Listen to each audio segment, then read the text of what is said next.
bagay na ito na iyong sinalita, sapagkat ikaw ay nakasumpong ng biyaya sa aking paningin, at ikaw ay aking nakikilala sa pangalan. Nakikilala. At sinabi ni Moises, ipakita mo sa akin, sinadalangin ko sa iyo ang iyong kaluwalhatian. At kanyang sinabi, aking papangyayarihin ang aking buong kabutihan sa harap mo, at aking itatanyag ang pangalan ng Panginoon sa harap mo, at ako'y magkakaloob ng biyaya sa kaninumang aking ibig pagkalooban, at ako'y magmamaawain sa kaninumang aking ibig kaawaan. No! At kanyang sinabi, hindi mo makikita ang aking mukha, sapagkat hindi maaaring makita ako ng tao at mabuhay. Makikita. At sinabi ng Panginoon, narito, may isang dako sa tabi ko, at ikaw ay tatayo sa ibabaw ng batong iyan, at mangyayari na samantalang ang aking kaluwalhatian ay dumadaan, na aking ilalagay ka sa isang bitak ng bato, at tatakpan kita ng aking kamay hanggang sa ako'y makaraan, at aking aalisin ang aking kamay, at iyong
Akala ko liliko yung truck na to mga master.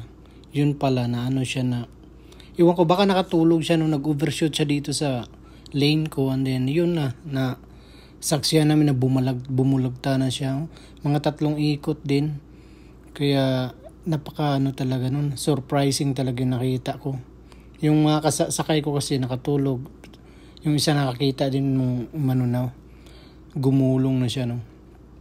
Nakakaawa kasi may mga sakay pala yun kasi after nun, may nag-rescue na 3 ambulansya at saka 5 police cars. Hindi ko na nahintuan kasi may nahabol kaming oras. So medyo ano nga kasi nga mga sakay ko siyempre pwede tumulong kasi wala kaming dalang mga vitals machine na pwedeng maitulong doon, no. Kaya may tumawag na lang ng 911 para mag-rescue sa kanila.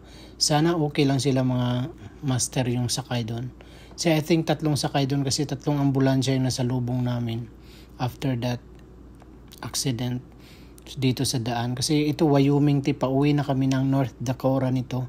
Galing kami ng California tapos huminto muna kami doon sa Utah, and then nasa Wyoming na kami ngayon na states. So binabaybay namin tong 220 na highway.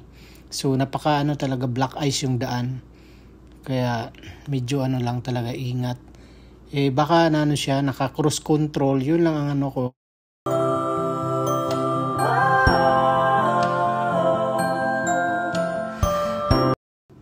Yun nga ang hinala namin, at hinala ko baka naka-cruise control yun, hindi naka-idlip, no? Kasi napakadelikado mag-cruise control ka habang ice road yung dinadaanan mo. Dapat naka-off yung cruise control mo, and then nakaapa ka lang sa linyador para ma-adjust mo yung takbo mo, makapreno ka, or pag naka-cruise control ka kasi naka-maintain lang siya sa speed na nilagay mo. So napakadelikado pag icy road kasi talagang dudulas ka, lalo na medyo paliko yung daan, no. Kaya yan ang iwasan nyo pag snowy, pag black ice or snow yung daan. Wag kayo mag-cruise control, mag-manual sa linyador lang kayo mga master. Ayun nga, so far may mga naman, naka-rescue naman dun. Nadaanan namin dito 3 ambulansya and then mga police patrol car. So sana okay lang sila. Yun, first time ko nakakita na caught on the act talaga na bumulagta sila, no. Sana okay yung mga sakay. Hindi na kami nakahinto mga master kasi nahabol na may oras pa uwi kasi kailangan din makauwi kasi may trabaho pa kami after. And then pag nandun kami ma-stuck, hindi rin kami makatulong kasi wala kaming mga gamit na dala, wala kaming vital machine, wala akong oximeter, pwede ako maka-CPR doon pag kailangan CPR, pero wala na talagang time, no. Sana okay na sila. Ando naman yung mga EMT ngayon, naka-rescue naman. Alright mga master, ganito talaga rito sa Amerika pag winter season. Talagang ang driving condition talaga ang medyo mag-iingat ka sa pagmamaneho kasi napakadulas ng daan ho. Okay lang kung summer or ulan, kaya lang yung ulan, pero yung snowy road, icy road, napakadelikado ho.